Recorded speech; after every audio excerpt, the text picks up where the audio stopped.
ನಾನು ಸುಷ್ಮಾ ಕೇರಾವ್. ಮೋಜು ಮಂಕ್ ವ್ಲಾಗ್ನ ಲೈಕ್ ಮಾಡಿ, ಶೇರ್ ಮಾಡಿ, ಸಬ್ಸ್ಕ್ರೈಬ್ ಮಾಡಿ. Thank you. ತುಂಗೆಲ್ಲ ಬಂದು ಫ್ರೆಶ್ ಅಪ್ ಆಗಾಯಿತು. ಆದರೆ ಈ ಲೊಕೇಶನ್ ಅಂತೂ ಸಖತ್ತಿದೆ. ಯಾವ ಪ್ಲೇಸಲ್ಲಿ ಅಂದರೆ ಓಲ್ಡ್ ವಿಂಟೇಜ್ ವಿಲ್ಲಾ ಥರ ಇದೆ. ಅದನ್ನು ಮೋಸ್ಟ್ಲಿ ಹಾಸ್ಟೆಲಾಗಿ ಕನ್ವರ್ಟ್ ಮಾಡಿದ್ದಾರೆ ಗೊತ್ತಿಲ್ಲ. ಆದರೆ ನೋಡಿ, ನಿಮಗೆ ಗ್ರೌಂಡ್ ಏರಿಯಾ ಹಿಂಗಿರುತ್ತೆ, ಅಲ್ಲೇ ಡಿನ್ನರ್ ಎಲ್ಲ ಮಾಡ್ತಾ. ಮತ್ತು ನಿಮ್ಮದು ಇದೆಲ್ಲ ನೋಡಿ ಸ್ಪೇಸ್ ತುಂಬ ಓಲ್ಡ್ ವಿಂಟೇಜ್ ರೂಮ್ ಥರ. ಅಲ್ಲಿ ಈ ಥರ ಎಲ್ಲ ಪೇಂಟಿಂಗ್ ಹಾಕಿದ್ದಾರೆ. ಟ್ಯಾರೇಸ್ಗೆ ಸಹ ಹೋಗ್ಬೋದು. ನೋಡಲಿಕ್ಕೆ ರಾಜಸ್ಥಾನಿ ವ್ಯೂ ಥರ ಬರುತ್ತೆ. Hi, what's up guys? Incholar ಯಾನಿಗೆ ಕುಡ್ಲದ Ujwal. and I'm starting with a new vlog in tuk-tuk. ವೃಂದಾವನದಲ್ಲಿ ನೀವು ಆಚೆ ಈಚೆ ಟ್ರಾವೆಲ್ ಮಾಡಬೇಕಾದ್ರೆ ಟುಕ್ ನಿಮಗೆ ಈಸಿ ಕಮ್ಯೂಟ್ ಅಂತ ಹೇಳ್ಬೋದು. ಯಾಕಂದ್ರೆ ಆದಷ್ಟು ದೂರದಾಗಿ ನಿಮ್ಮ ರೂಮ್ ಅನ್ನು ಬುಕ್ ಮಾಡಿ ಅದರ ನಂತರ ಟುಕ್ ಅಲ್ಲಿ ಟ್ರಾನ್ಸ್ಪೋರ್ಟ್ ಮಾಡಿದ್ರೆ ಟ್ರಾವೆಲ್ ಮಾಡಿದ್ರೆ ತುಂಬಾ ನಿಮ್ಗೆ ಯೂಸ್ಫುಲ್ ಆಗುತ್ತೆ, ತುಂಬಾ ಮನಿ ಸೇವ್ ಮಾಡಬಹುದು. ಈಗ ಬಂಕೆ ಬಿಹಾರಿ ಅಂತ ಮಂದಿರ್ಗೆ ಹೋಗ್ತಾ ಇದ್ದೇನೆ, ಅಂದ್ರೆ ಟೆಂಪಲ್ಗೆ ಹೋಗ್ತಾ ಇದ್ದೇನೆ. ಇಲ್ಲಿದು ಏನು ವಿಶೇಷ ಅಂದ್ರೆ ರಾಧೆ ಮತ್ತು ಕೃಷ್ಣ ಯುನೈಟ್ ಆದ ಐಡಲ್ ಅನ್ನು ಪೂಜೆ ಮಾಡ್ತಾರೆ. ಇದರ ಹಿನ್ನೆಲೆ ನೋಡ್ಲಿಕ್ಕೆ ಇನ್ನೂ ಮಜವಾಗಿರುತ್ತೆ. ಇಲ್ಲಿದು ಲೋಕಲ್ ಐಡ್ ಹತ್ರ ಇದರ ಇನ್ಫಾರ್ಮೇಶನ್ ಕೇಳಿ ನಿಮ್ಗೆ ಈಗ ಪ್ರಸ್ತುತ ಪಡಿಸ್ತಾ ಇದ್ದೇನೆ. ಇಲ್ಲಿದು ಒಂದು ಏನಂದ್ರೆ ಇಲ್ಲಿ ಸ್ವೀಟ್ಸ್ ಎಲ್ಲ ಸಿಗುತ್ತೆ, ಅದನ್ನೇ ಪ್ರಸಾದವಾಗಿ ತಗೊಂಡು ಹೋಗ್ತಾರೆ. ಇಲ್ಲಿದು ಸ್ವೀಟ್ಸ್ ಅಂತೂ ವಾವ್. ವೃಂದಾವನ್ ನನಗೆ ತುಂಬಾ ಎಕ್ಸೈಟ್ ಮಾಡಿತ್ತು. ಯಾಕಂದ್ರೆ ವೃಂದಾವನ್ ಒಂದು ವಂಡರ್ಫುಲ್ ತೀರ್ಥ ಸ್ಥಳ ಅಂತ ಹೇಳ್ಬೋದು. ವೃಂದಾವನ್ ಮತ್ತೆ ಮಥುರಾದ ಹಿಸ್ಟ್ರಿ ಕೇಳಲಿಕ್ಕೆ ನನ್ಗಂತೂ ಫುಲ್ ಗೂಸ್ ಬಂಪ್ಸ್ ಬಂತೋಯ್ತು. ಯಾಕಂದ್ರೆ ಈ ರೀಸೆಂಟ್ ಟೈಮಲ್ಲಿ ನಿಮ್ಗೆ ಕುಂಭ ಮೇಳ ಅಂತ ಶುರುವಾಯಿತು. ಅಲ್ಲಿದು ಒಂದು ಅಂದ್ರೆ ನಮ್ದು ಹೋಟೆಲ್ ಮುಂದೆನೆ ಒಂದು ಟೀ ಶಾಪ್ ಅಲ್ಲಿ ಒಂದು ಟೀ ಕುಡಿತಾ ಇರುವಾಗ ನಾನು ಕೇಳಿದ್ದೆ, ಯಾಕೆ ನೀವು ಕುಂಭಿಗೆ ಹೋಗ್ತಾ ಇಲ್ಲ ಅಂತ. ಅವ್ರು ಹೇಳಿದೆ ಏನಂದ್ರೆ, ಯಮುನಾ ನದಿ ಇಲ್ಲೇ ಇದೆ, ಅಲ್ಲಿಂದ ನೀರು ಫ್ಲೋ ಆಗಿ ಇಲ್ಲೇ ಬರುತ್ತೆ. ನಮ್ಗೆ ವೃಂದಾವನ್ ಅಷ್ಟು ಪ್ರೆಷಿಯಸ್ ಜಾಗ ಯಾವುದೂ ಇಲ್ಲ. ನಾವು ವೃಂದಾವನ ಬಿಟ್ಟು ಹೋಗಲ್ಲ. ನಾನು ಆರ್ಮಿಯಲ್ಲಿ ಕೆಲಸ ಮಾಡಿದ್ದೇನೆ, ತುಂಬಾ ಕಂಪನಿಯಲ್ಲಿ ಕೆಲಸ ಮಾಡಿದ್ದೇನೆ, ಮ್ಯಾನುಫ್ಯಾಕ್ಚರಿಂಗ್ ಕಂಪನಿಯಲ್ಲಿ ಕೆಲಸ ಮಾಡಿದ್ದೇನೆ. ಏನ್ ಕೆಲಸ ಮಾಡಿದ್ರು ಸಹ 2 or 3 months ನನಗೆ ಪುನಃ ವೃಂದಾವನ್ ಬರ್ಬೇಕಂತಾಯ್ತು. ಅಷ್ಟು ಪ್ರೀತಿ ಇದೆ ಇಲ್ಲಿದ್ದ ಜನರ ಹತ್ರ ಒಂದು ವೃಂದಾವನ್ ಅಂತ ಲೊಕ್ಯಾಲಿಟಿ ಮೇಲೆ. ಇದು ಉತ್ತರ ಪ್ರದೇಶಲ್ಲಿ ಇದ್ರೂ ಸಹ ಇಲ್ಲಿದು ಜನದು ಒಂದು ಮಾತಾಡುವ ಶೈಲಿ ಮತ್ತೆ ಜನರನ್ನು ಒಬ್ಬವ ಅಂತ ನಾವು ಏನು ಹೇಳ್ತೀವೋ ಅದು ಇವರ ಹತ್ರ ತುಂಬಾ ಇದೆ. ಯಾಕಂದ್ರೆ ನಾವು ಕರ್ನಾಟಕದಿಂದ ಬಂದವರು, ನಾವು ಅಲ್ಲಿಂದ ಬಂದವರು, ಇಂದಿಲ್ಲಿ ಬಂದವರು ಅಂತ ಯಾರು ಇನ್ಫಾರ್ಮೇಶನ್ ಕೇಳುವಾಗ ಒಬ್ರು ಸಹ ನಾ ಅಂತ ಹೇಳಿದ್ರೆ ಬಾಕಿ ಬಿಹಾರಿ 1864 ಅಲ್ಲಿ ಕನ್ಸ್ಟ್ರಕ್ಟ್ ಆಗಿದೆ ಹೇಳೋ ಮುಂಚೆ ಆ ಐಡಲ್ ಅನ್ನು ಒಂದು ಲೊಕೇಶನ್ ಇಂದ ಡಿಫ್ರೆಂಟ್ ಲೊಕೇಶನ್ ಯಾಕೆ ಅಂತ ಕೇಳುವಾಗ, ಮುಂಚೆ ಮುಘಲ್ ಸಾಮ್ರಾಜ್ಯದಲ್ಲಿ ಎಲ್ಲ ಟೆಂಪಲ್ಸ್ ಅನ್ನು ನಾಶ ಮಾಡಿದ್ರು. ಅದನ್ನು ಐಡಲ್ ಅನ್ನು ಒಂದು ಹೇಗಾದ್ರೂ ಸೇಫ್ ಝೋನ್ ಅಲ್ಲಿ ಇಟ್ಟು ಅಲ್ಲಿಂದ 1864 ಅಲ್ಲಿ ಒಂದು ಠಾಕೂರ್ ಅನ್ನುವರು ಅದನ್ನು ಜೀರ್ಣೋದ್ಧಾರ ಮಾಡಿ ಅಲ್ಲಿಂದ ಇಲ್ಲಿ ರೀಕನ್ಸ್ಟ್ರಕ್ಟ್ ಮಾಡಿ ಕೃಷ್ಣ ಮತ್ತೆ ರಾಧೆದು ಯುನೈಟ್ ಆಗಿರುವ ಐಡಲ್ ಅನ್ನು ಪ್ರೇ ಮಾಡ್ತಾರೆ. ಇದು ಯಾಕೆ ನಾನು ಒತ್ತಿ ಹೇಳ್ತಾ ಇದ್ದೇನೆ ಅಂದ್ರೆ, ನಾವೀಗ ಮನೆಯಲ್ಲಿ ಸಹ ಒಂದು ಕೃಷ್ಣದ ಐಡಲ್ ತಗೊಳ್ಳುವಾಗ ಅದನ್ನ ಇಡಬಾರ್ದಂತ ಹೇಳ್ತಾರೆ, ರಾಧೆ ಅದ್ರೊಟ್ಟಿಗೆ ಇರ್ಬೇಕು ಅಂತ. ಯಾಕಂದ್ರೆ ವೃಂದಾವನ್ ಮತ್ತು Mathura is a place where Krishna was like grown by ages. Like ಅಂದ್ರೆ ಅವ್ರು ಹುಟ್ಟಿದ ಮೇಲೆ ಅಲ್ಲಿಂದನೇ ಆಟ ಆಡ್ತಾ ಬೆಳೀತಾ ಅಲ್ಲಿ ಇದ್ದ ಜಾಗ ಅದು ವೃಂದಾವನ್ ಮತ್ತೆ ಮಥುರಾ. ಅದಕ್ಕೆ ಅಲ್ಲಿ ಎಲ್ಲ ಐಡಲ್ಸ್ ಅನ್ನು ಕೃಷ್ಣ ಚಿಕ್ಕ ಬಾಲಕೃಷ್ಣ ಆಗಿ ಪ್ರೇ ಮಾಡ್ತಾರೆ, ಪೂಜೆ ಮಾಡ್ತಾರೆ. ಹಂಗೆ ಅಲ್ಲಿ ಕೃಷ್ಣದ ಟೆಂಪಲ್ಗೆ ಸಹ ನಾನು ಹೋಗಿದ್ದೆ, ಕೃಷ್ಣದ್ದು ಹೌಸಿಗೆ ಸಹ ಹೋಗಿದ್ದೆ, ಅದು ಈಗ ಸಹ ಇದೆ. ಅದ್ರ ನಂತರ ಈಗ ಕಾಲಕ್ರಮೇಣ ಒಂದು ಬರ್ತಾ ಇರುವಾಗ ರಾಧೆಯನ್ನು ಸಹ ಚಿಕ್ಕ ಐಡಲ್ ಮಾಡಿ ಅಲ್ಲಿ ಪೂಜೆ ಮಾಡ್ತಾರೆ. ಸೊ ಬಾಂಕೆ ಬಿಹಾರಿ ಅಂದ್ರೆ ಕೃಷ್ಣ ಮತ್ತೆ ರಾಧೆ ಯುನೈಟ್ ಆಗಿ ಇರುವ ಐಡಲ್ ಅನ್ನು ಪೂಜೆ ಮಾಡ್ತಾರೆ. ಮತ್ತೆ ನಾನು ಇದರನ್ನು ಹಿಸ್ಟ್ರಿಯಲ್ಲಿ ಒಂದು ವೇಳೆ ಆ ಲೊಕೇಶನ್ದು ಡೀಟೇಲ್ಸ್ ಏನಾದ್ರೂ ರಾಂಗ್ ಆಗಿರುವ ಅಂತ ನೋಡುವಾಗ ಅದೇ ಬರ್ದಿದ್ದಾರೆ, ಬಾಂಕೆ ಬಿಹಾರಿ ರೀಕನ್ಸ್ಟ್ರಕ್ಟ್ ಆಗಿದ್ದು 1864 ಅಂತ. ಅಂದ್ರೆ ಆ ಐಡಲ್ ಅನ್ನು ಅಲ್ಲಿಂದ ಇಲ್ಲಿ ಶಿಫ್ಟ್ ಮಾಡಿದ್ದಾರೆ. ಆದ್ರೆ ಇದನ್ನು ಬೇಸಿಕಲಿ ಪೂಜೆ ಮಾಡುದು ನಿಧಿವನ್ ಅಂತ. ನಿಧಿವನ್ ಅಂದ್ರೆ ನಿಮ್ಗೆ ಮುಂದೆದು ಬ್ಲಾಗ್ ಅಲ್ಲಿ ಗೊತ್ತಾಗುತ್ತೆ. ಯಾಕಂದ್ರೆ ಅದು ಪೂರ್ತಿ ಬ್ಲಾಗ್ ನಿಧಿವನ್ ಸರೋವರದ್ದು ಕಂಪ್ಲೀಟ್ ಬ್ಲಾಗ್ ಆಗಿರುತ್ತೆ. ಯಾಕಂದ್ರೆ ಅಲ್ಲಿದ್ದು ಪೂಜೆ ಇಲ್ಲಿ ಬಾಂಕೆ ಬಿಹಾರಿಯಲ್ಲಿ ಮಾಡ್ತಾರೆ. ಇನ್ನೊಂದು ಏನಂದ್ರೆ, ಇದನ್ನು ಪೂಜೆ ಮಾಡ್ತಾ ಇರುವವರು ಸ್ವಾಮಿ ಹರಿದಾಸ್ ಅಂತ 1964 ಅಲ್ಲಿ. ಸೊ ಅವರು ಈ ಕೃಷ್ಣದ್ದು ಐಡಲ್ ಅನ್ನು ಕುಂಜ್ ಬಿಹಾರಿ ಅಂತ ಕರಿತಿದ್ರು. ಕುಂಜ್ ಅಂದ್ರೆ ಒಂದು ಬುಷಸ್ ಅಂತ ಹೇಳ್ಬೋದು.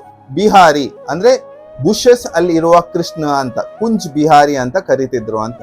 ಆದ್ರೆ ಈ ಟೆಂಪಲ್ ಹೆಸರು ಬಾಂಕೆ ಬಿಹಾರಿ ಅಂತ. ಯಾವುದೇ ಒಂದು ಟೂರಿಸ್ಟ್ ಫಸ್ಟ್ ವಿಸಿಟ್ ಆಗುವ ಟೆಂಪಲ್ ಬಾಂಕೆ ಬಿಹಾರಿ, ಇಸ್ಕಾನ್ ಟೆಂಪಲ್, ಪ್ರೇಮ್ ಮಂದಿರ್, ನಿಧಿವನ್, ಇದನ್ನೆಲ್ಲ ಕವರ್ ಮಾಡ್ತೀನಿ. ಹೀಗೆ ವ್ಲಾಗ್ ನೋಡ್ತಾ ಇರಿ.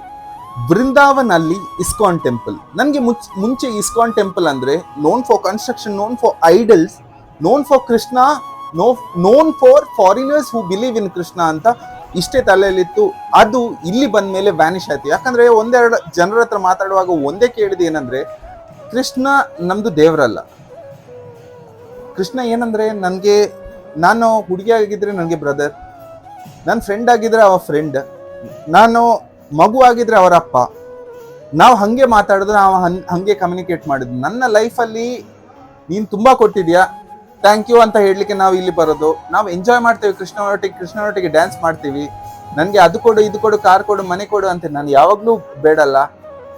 ಕೃಷ್ಣ ಈಸ್ ಅ ಫ್ರೆಂಡ್ ಅಂತ ಇವರು ತಿಳ್ಕೊಳ್ತಾರೆ, ಭಾವಿಸ್ತಾರೆ.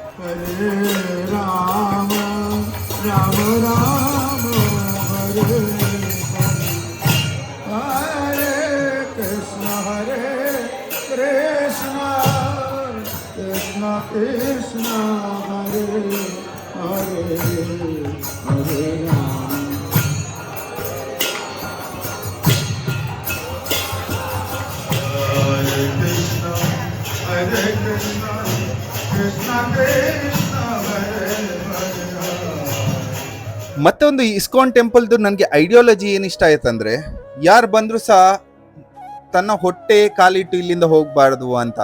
ಯಾಕಂದ್ರೆ ಇಲ್ಲಿ ನಾನು ಏನ್ ಕೇಳ್ಪಟ್ಟೆ ಅಂದ್ರೆ, ಮುಂಚೆಯಿಂದ ಯಾರಾದ್ರೂ ಕೃಷ್ಣಂದು ಇಸ್ಕಾನ್ ಟೆಂಪಲ್ಗೆ ಬಂದ್ರೆ ಒಂದು ಅಲ್ಲಿ ಡಿವೋಷನ್, ಒಂದು ತನ್ನ ಮನೆಗೆ ಬಂದಂತೆ ಫೀಲಿಂಗ್, ಅದರ ಮೇಲೆ ಹೊಟ್ಟೆ ತುಂಬ ಊಟ. ಯಾವುದೇ ಒಂದು ತೀರ್ಥ ಸ್ಥಳ ಹೋದ್ರೆ ಅಲ್ಲಿ ಲೇಕ್ ಪೂಜಾ ಮಾಡ್ತಾರೆ, ಅಂದ್ರೆ ನದಿ ಪೂಜಾ ಮಾಡ್ತಾರೆ. ನಾನು ಕೇದಾರ್ನಾಥ್ ಅಲ್ಲಿ ಹೋಗುವಾಗ ಗಂಗಾ ನದಿ ಆರತಿ ನೋಡಿದ್ದೆ. ಇಲ್ಲಿ ಯಮುನಾ ನದಿ ಆರತಿ ನೋಡ್ಬೇಕಂತ ಹೋಗುವಾಗ ಎಲ್ಲ ಘಾಟ್ ಅಂದ್ರೆ ನಿಮ್ಗೆ lake boundaries where they do Pooja's. 2 ಕಡೆ ಸಹ ಬಂದಾಗಿತ್ತು. ಯಾಕಂದ್ರೆ ಇಲ್ಲಿ 7 ಗಂಟೆ ಮುಂಚೆ ಪೂಜೆ ಆಗುತ್ತೆ, ಲೇಕ್ ಪೂಜೆ ಆಗುತ್ತೆ. ಅದರ ನಂತರ ಲಾಸ್ಟ್ ಉಳ್ದದ್ದು 8 ಗಂಟೆ ಪೂಜೆ, ದಟ್ ಈಸ್ ಕೇಸಿಯಾ ಘಾಟ್. ನಿಮ್ಗೆ ಯಾವಾಗಾದ್ರೂ ಲೇಟ್ ಆಗಿ ನಿಮ್ಗೆ ಪೂಜೆ ನೋಡ್ಬೇಕಾದ್ರೆ ಕೇಸಿಯಾ ಘಾಟಿಗೆ ಬರ್ಬೋದು. ಇಲ್ಲಿದು ಒಂದು ಫೀಸ್ ಸ್ಟ್ರಕ್ಚರ್ ಏನಂದ್ರೆ 1,500 2,000 ಅಲ್ಲಿ ನಿಮ್ಗೆ ಕುತ್ಕೊಳ್ಲಿಕ್ಕೆ ಬಿಡ್ತಾರೆ, ಪೂಜೆ ಮಾಡ್ಲಿಕ್ಕೆ ಬಿಡ್ತಾರೆ. ದಿಯಾ ಅನ್ನೋ ಲೇಕಿಗೆ ಹೀಗೆ ಹಿಂದೆ ನೀವು ಕಾಣ್ತಿರಲ್ಲ ಎಲ್ಲೋ ಲೈಟ್ಸ್, ಅದೆಲ್ಲ ದಿಯಾ ನಿಮ್ಗೆ ವಾಟರ್ ಅಲ್ಲಿ ಪೂಜೆ ಮಾಡಿ ಬಿಟ್ಟದ್ದು, ಅದು ನಿಮ್ಗೆ ಕೊಡ್ತಾರೆ. ನೀವು ಒಂದು ವೇಳೆ ನೀವು 2,000 ಟಿಕೆಟ್ಸ್ ಏನಾದ್ರೂ ಮಾಡೋದಿದ್ರೆ ನಿಮ್ಗೆ ಅಲ್ಲಿ ಪೂಜೆ ಮಾಡ್ಲಿಕ್ಕೆ ಸಹ ಬಿಡಲ್ಲ, ಮತ್ತೆ ನಿಮ್ಗೆ ಆರತಿ ಸಹ ಕೊಡಲ್ಲ. ಇದೇ ಒಂದು ನಂಗೆ ಇಷ್ಟ ಆಗದದ್ದು. ಯಾಕಂದ್ರೆ ತೀರ್ಥ ಸ್ಥಳ ಹೋದ್ಮೇಲೆ ದುಡ್ಡೇ ದೊಡ್ಡಪ್ಪ ಅಂತ ಇರಬಾರ್ದು. ಯಾಕಂದ್ರೆ ನಾವು ತೀರ್ಥ ಸ್ಥಳಕ್ಕೆ ಹೋಗುವಾಗ ತುಂಬಾ ಬಜೆಟ್ ಅಲ್ಲಿ ಹೋಗಿರ್ತೀವಿ, ನಾವು ದೇವರನ್ನು ನೋಡ್ಲಿಕ್ಕೆ ಹೋಗಿರ್ತೀವಿ. ನಮ್ಗೆ ಅಷ್ಟು ಏನು ಲ್ಯಾವಿಶ್ VIP ಪಾಸಸ್ ಏನು ಬೇಡ. ನಮ್ಗೆ ಒಂದು ಪೂಜೆ ಮಾಡ್ಲಿಕ್ಕೆ ಕೊಟ್ರೆ ಒಳ್ಳೇದಿತ್ತು. ಇದೇ ಮತ್ತೆ ಅವ್ರ ದೀಪವನ್ನು ನೀರಿಗೆ ಬಿಡ್ತಾರೆ. That is a way of doing a puja. Normally ಹೇಳ್ತಾರೆ ಬೆಳಗ್ಗೆ ಸಹ ಪೂಜೆ ಮಾಡ್ತಾರೆ, ರಾತ್ರಿ ಸಹ ಪೂಜೆ ಮಾಡ್ತಾರೆ. ಈ ಪೂಜೆ ನೋಡ್ಲಿಕ್ಕೆ ಲಿಟ್ರಲಿ ನಿಮ್ಗೆ ಲಕ್ ಇರಬೇಕು. ಯಾಕಂದ್ರೆ ನಾವು ಇಷ್ಟು ಕಷ್ಟಪಟ್ಟದ್ದು ಈ ಪೂಜೆ ನೋಡ್ಲಿಕ್ಕೆ 1-2 ಅಲ್ಲ. ಯಾಕಂದ್ರೆ ಅಲ್ಲಿ ಜನರ ಹತ್ರ ಕೇಳಿ ಓಡಿ ಇಲ್ಲಿ ಕೇಸಿಯಾ ಘಾಟಿ ಇದೊಂದು ಮಿಸ್ ಆಗೋದು ಬೇಡ ಅಂತ ಓಡ್ಕೊಂಡು ಬಂದಿದ್ವಿ. ನೀವು ಸಹ ನೋಡಿ, ನೀವು ಇಲ್ಲಿ ಬರ್ಲಿಕ್ಕೆ ಆಗುತ್ತಾ ಇಲ್ವಾ ಅಂತ ಗೊತ್ತಿಲ್ಲ. ಆದ್ರೆ ನೀವು ಆದಷ್ಟು ತೀರ್ಥ ಸ್ಥಳಕ್ಕೆ ಹೋಗಿ, ಋಷಿಕೇಶ್ಗೆ ಹೋಗಿ ಗಂಗಾ ಆರತಿ ನೋಡಿ, ಮತ್ತೆ ಇಲ್ಲಿ ಬಂದು ವೃಂದಾವನಲ್ಲಿ ನೀವು ಯಮುನಾ ಆರತಿ ನೋಡಿ. ಯಾಕಂದ್ರೆ ಈ ವಿಡಿಯೋದಲ್ಲಿ ನೋಡೋಕ್ಕಿಂತ ಜಾಸ್ತಿ ಅಲ್ಲಿ ಕೂತು ನೋಡಿ ಗೂಸ್ ಬಂಪ್ಸ್, ದೇವರೇ ನಿಮ್ಮ ಮುಂದೆ ಬಂದು ಮಾತಾಡೋ ತರ ಫೀಲಿಂಗ್. ನಾನಂತೂ ಈ ದಿನ ಯಾವತ್ತೂ ಮರೆಯಲ್ಲ. ಯಾಕಂದ್ರೆ ನನ್ಗೆ ಅಷ್ಟು ಲಕ್ಕಿ ಫೀಲ್ ಆಯ್ತು, ಯಾಕಂದ್ರೆ ಈ ಪೂಜೆಯನ್ನು ನೋಡ್ಲಿಕ್ಕೆ.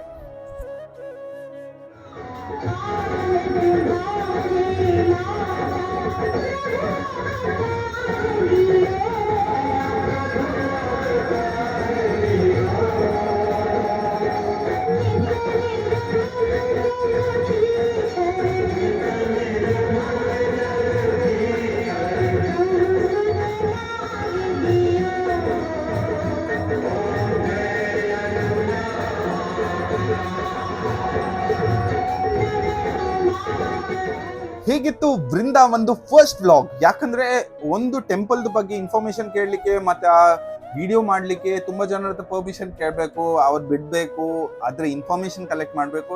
ಇದೇನು ಅಷ್ಟು ಸುಲಭದ ಮಾತೇನಲ್ಲ. ಸೊ ನಾನು ಏನು ಕೇಳೋದಂದ್ರೆ, ನಿಮ್ದು ಈ ವಿಡಿಯೋ ನೋಡಿದ ಮೇಲೆ ಒಂದು ಲೈಕ್ ಬಟನ್, ಸಬ್ಸ್ಕ್ರೈಬ್ ಬಟನ್ ಮತ್ತೆ ಶೇರ್ ಬಟನ್ ಯೂಸ್ ಮಾಡಿ. ಯಾಕಂದ್ರೆ ಈ ಇನ್ಫಾರ್ಮೇಶನ್ ಪಾಸ್ ಆನ್ ಆಗ್ತಾನೆ ಇರಬೇಕು, ಎಲ್ಲರಿಗೂ ಹಿಸ್ಟ್ರಿ ಗೊತ್ತಾಗಬೇಕು, ಅನ್ಟೋಲ್ಡ್ ಸ್ಟೋರಿ ಗೊತ್ತಾಗಬೇಕು. ಯಾರು ಭ್ರಮೆಯಲ್ಲಿರಬಾರ್ದು ಇದು ಹಿಂಗೆ ಅವ ಹಂಗೆ ಹೇಳ್ದ ಅಂತ. ಯಾಕಂದ್ರೆ ಆಕ್ಚುಯಲ್ ವಿಷಯ, ಆಕ್ಚುಯಲ್ ಅದರ ಡೀಟೇಲ್ಸ್ ಯಾವಾಗಲೂ ನಾನು ಡಿಸ್ಪ್ಲೇಲಿ ಹಾಕ್ತಾ ಇರ್ತೀನಿ, ನಾನು ಯಾವುದನ್ನು ರೆಫರ್ ಮಾಡಿದ್ದೀನಿ ಅಂತ. ಸೊ ನಿಮಗೆ ಯಾವುದೇ ಒಂದು ವಿಷಯದಲ್ಲಿ ಆದರೂ ನಿಮಗೆ ಇಷ್ಟ ಆದರೂ please hit the like button, share it with your friends and families, and please do subscribe to Mojamong Vlogs. And girls, be safe, do all the physical activities, safeguard yourself, and last and foremost, see you until the next vlog. Until then, take care, bye. Please stay connected. Bye. Hi mojo monk ಬ್ಲಾಗನ್ನು like ಮಾಡಿ, subscribe ಮಾಡಿ.